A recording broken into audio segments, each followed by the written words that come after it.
ఒక్క మాట మన జన సైనికులు కానీ మనం పంపిస్తే ఆ గ్రామానికి కరెంట్ వచ్చింది 70 ఇన్ని సంవత్సరాలు.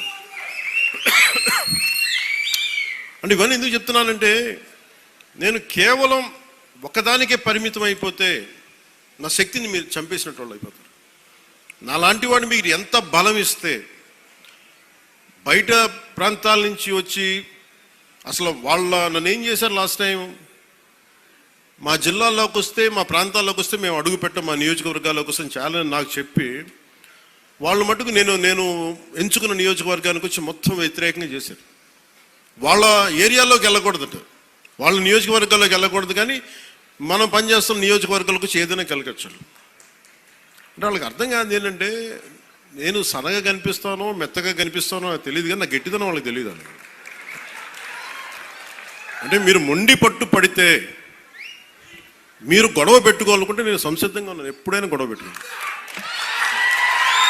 దానికి నా దగ్గర కొదవ లేదు, ఆ శక్తి కొదవ లేదు. కానీ ఏంటంటే, యుద్ధం ఎందుకు భరిస్తాడు, ఎవడన్నా తిడతా ఉంటే బలం ఉన్నోడు భరిస్తాడు, బలహీనుడే ఎదురు తిరుగుతాడు.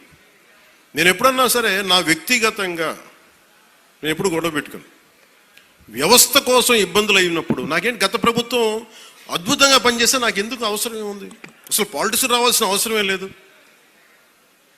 ఉదాహరణకి నల్గొండ లాంటి ప్రాంతంలో ఫ్లోరోసిస్తో బాధపడతా ఉంటే, కృష్ణానది నీళ్ళు హైదరాబాద్ దాకా వెళ్తున్నాయి, కానీ ఆ దారి వెంబడి వస్తున్న నల్గొండలో నీళ్ళు చాలా సంవత్సరాలు లేవు, ఈ మధ్యన వచ్చినాయి.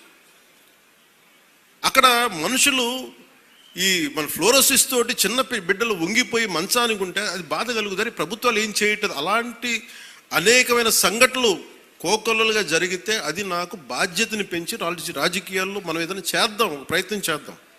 ఓడిపోవచ్చు గెలవచ్చు, కానీ ప్రయత్నమే చేయకపోతే తప్పు కదా. అలాంటి సందర్భంలో నేను వచ్చాను పాలిటిక్స్కి. అలాంటిది నేను కింద పడ్డాను. ఇందాక మనోహర్ గారు మాట్లాడుతున్నారు, పుష్కర కాలం దాటింది నేను వచ్చి పాలిటిక్స్ 14 సంవత్సరాల పైన. ఎవరు తీసుకుంటారు? నాకు రాజకీయాలు, నాకు డబ్బు సంపాదన, నాకు డబ్బు సంపాదన, నేను బిగ్ యాక్టర్. నేను నెంబర్ 1 యాక్టర్ని కాదేమో, కానీ నా స్థాయిలో నేను బాగా డబ్బులు సంపాదించగలిగే యాక్టర్ని. ఓడిపోయినా కానీ, సినిమా ఫ్లాప్ అయినా కానీ డబ్బులు చేసుకునే కెపాసిటీ ఉన్న సినిమాలకి. అది మీ అందరి అభిమానం, ప్రేమ వల్ల. మరి అలాంటి నేను ఎందుకు రావాలి రాజకీయాల్లో కంటే, అది నా ఆవేదన, నా బాధ్యత. పాలిటిక్స్ నా బాధ్యత.